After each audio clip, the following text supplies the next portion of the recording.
டாடா என்ன பண்ணாரு, லண்டன் போனார். லண்டன்ல போன ஒரு பெரிய ஸ்டார் ஹோட்டல், அங்கே போறாரு. அந்த ரொம்ப அழகா இருக்குது, அதை போய் பார்க்க போறாரு. ரொம்ப கவர்ச்சியா இருக்கு, சீக்கிரமா இருக்கு. உள்ள போய் உட்காந்து காஃபி கொடுங்க அப்படின்னு. அப்பயே காஃபி எத்தனையோ பவுண்டு, 100 பவுண்டு கூட வச்சுங்க, ரொம்ப காஸ்ட்லி காஃபி. அவன் காஃபி எடுக்க போனவன் திரும்ப வந்து ஆர்டர் எடுத்துட்டு போயிட்டான். திரும்ப வந்து இல்லை சார் உங்களுக்கு கொடுக்கூடான்ட்டாங்க. ஏன்பா, என்கிட்ட நீ என்ன பில் போடுற, பணம்லாம் இருக்கு என்கிட்ட. உங்கள்கிட்ட பணம் இருக்கு சார், ஆனால் இந்த ஹோட்டலில் ஒன்லி யூரோப்பியன்ஸ் ஆர் அலவுட். கருப்பர்களோ இந்தியர்களோ ஆசிய நாட்டினரோ இந்த நாட்டில் இந்த ஹோட்டலில் அலவுட் இல்லை. This hotel only serve for Europeans அப்படின்னு சொல்லிட்டாங்க.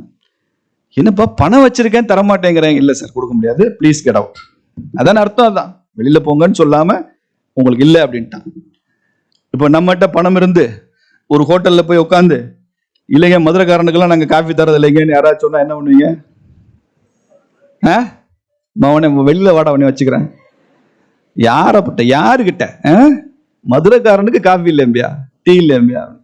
இல்லை வெளில வரும்போது ஒரு கல்லுகள் இருந்து எடுத்து கண்ணாடியை உடைச்சிட்டு மாவனை இப்போ பாரு அப்படின்னு உடைச்சிட்டு வருவோம். அது ரியாக்ஷன். ரியாக்ட் பண்றது, சிச்சுவேஷன் கோவம் தான் ரியாக்ட் பண்றது. ரெஸ்பாண்ட் பண்றது வேற, ரியாக்ட் பண்றது வேற. டாடா ரியாக்ட் பண்ணல, அப்படியா வந்துட்டாரு. He responded. என்ன பண்ணார் தெரியுமா? இந்தியாவுக்கு வந்தார். இவனை மாதிரியே நான் ஒரு லக்ஸரி ஹோட்டல் நான் கட்டுவேன் அப்படின்னு மும்பையில் அதில் உருவானதுதான் தாஜ் ஹோட்டல். தாஜ் பிரம்மாண்டமாக ஒரு ஹோட்டல் வருவார். அவர் கட்டி முடிச்சு ஒரு 5 வருஷம் கழிச்சு லண்டன்லேருந்து ஒரு மந்திரி வர்றான், வெள்ளைக்காரன். அவன் வழக்கமாக கவர்மெண்ட் கெஸ்ட் ஹவுஸில் தங்குறவனே அவங்க ஆஃபீஸர் தான் சொல்கிறாங்க, இல்லை இப்போ இங்கே தாஜ்னு ஒரு பெரிய ஹோட்டல் வந்திருக்கு, நீங்கள் அங்கே தங்குங்க, ரொம்ப நல்லா இருக்கு, உலகத்தரமாக இருக்கு. நாமெல்லாம் பிச்சை போடணும், இங்கிலாந்துல கூட அப்படி ஹோட்டல் இல்லை. அப்படியா அப்படின்னு ஆச்சரியப்பட்டு போய் பார்த்தா அப்படி வசீகரமாக இருக்கு. அவனே மயங்கிட்டான் தாஜ் ஹோட்டலை பார்த்து.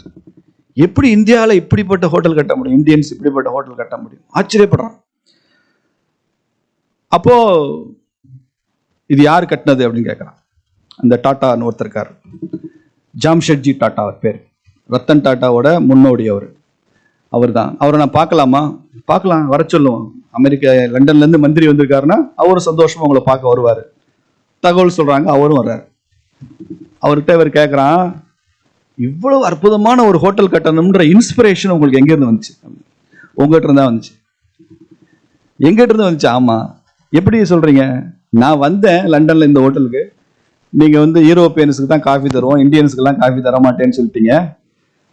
அதனால அதை பார்த்துட்டு நாம இப்படி ஒரு ஹோட்டல் கட்டுவோம் அப்படின்னு கட்டினேன்.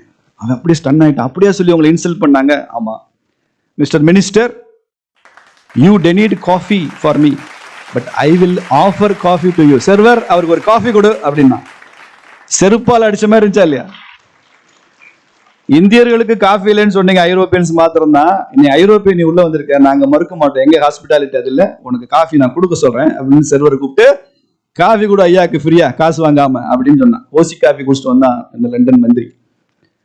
இது ரெஸ்பான்ஸ். ரியாக்ஷன் வேற, ரெஸ்பான்ஸ் வேற. உன்னை யாராவது முட்டாள்னு சொன்னோன்னு என்ன ரியாக்ஷன் காமிப்ப? நானா முட்டாள் அப்படின்னு நீ பேசுற பேச்செல்லாம் கேட்டா நீ முட்டாள் தான்றது ப்ரூவ் ஆயிடும். ரெஸ்பான்ஸ் எப்படி பண்ணணும்? வாழ்க்கையில உயர்ந்து காமிக்கணும். வார்த்தையில காண்பிக்க கூடாது நீ முட்டாள் இல்லைன்னு, வாழ்க்கையில காண்பிக்க வேண்டும். அவர்கள் தான் சவாலை சந்திக்க தயாராக இருப்பவர்கள். அதே மாதிரிதான் அங்கே ஜாம்ஷெட்பூர்ல ஒரு ஸ்டீல் கம்பெனி ஆரம்பிக்கணும்னு இதே ஜாம்ஷெட்ஜி டாட்டா தான் அப்ளை பண்ணார். அங்க இருந்த டிஸ்ட்ரிக்ட் கலெக்டர், அப்பெல்லாம் ஸ்டீல்னால இங்கிலாந்து தான். இந்தியர்களுக்கு ஸ்டீல் டெக்னாலஜி தெரியாது, அயன் அண்ட் ஸ்டீல்னா என்னன்னு தெரியாது. ஆனா நமக்கு ancient technology iron and steel இருக்குங்க. அது காட்டேஜ் இண்டஸ்ட்ரியா இருந்தது 18th செஞ்சுரியில். அது அப்புறம் அடிச்சுட்டான் பிரிட்டிஷ். அதுக்கப்புறம் அதை கார்பரேட்டைஸ் பண்ணி பெரிய பெரிய ஸ்டீல் கம்பெனி வச்சான். அந்த ஜாம்ஷெட்பூர்ல டாடா வந்து ஸ்டீல் கம்பெனி ஆரம்பிக்கணும்னு பெர்மிஷன் கேட்கிறார் கவர்மெண்ட்ல. அந்த அந்த பிரிட்டிஷ் கலெக்டர் எழுதின ரிமார்க் இருக்கு, நோட் ஷீட்ல எழுதியிருக்கான். என்ன எழுதியிருக்கான் தெரியுமா? பெர்மிஷன் கிராண்டட் அப்படின்னு கொடுத்துட்டு, அனுமதி கொடுக்குறேன்